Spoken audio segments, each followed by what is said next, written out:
The fire at Clayborn Temple impacted people across the city. And today, the SCLC announced their support of rebuilding. As Action News 5's Michaela Redmond shows us, reflected on their own emotions that was stirred by tragedy. Over a dozen people gathered outside of Clayborn Temple here, showing support of rebuilding it, but also sharing personal memories about their history with the temple. That day that the march broke out in violence, I remember us running from the police back here to Clayborn Temple, which was our shelter, as they threw tear gas into the church. This is the first time Dwana Kyles has come back to the temple since the fire. Kyles, one of the Memphis 13, says it's absolutely heartbreaking to see the building like this, especially knowing what it's meant to the community.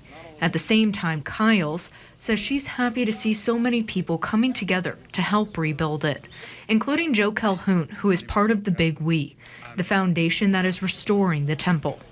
We've started putting pledges out, emails, text messages, and other things out to ensure that we get some funding. That's the first step.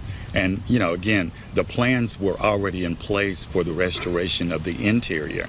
They had completed the exterior. With the devastating fire putting them back at square one, Calhoun says they are rebuilding, and the final goal is still to create a community space for the people in Memphis, much like he had at 18 years old during the sanitation strike, actually living in the attic of the temple for over a month, helping with the strike.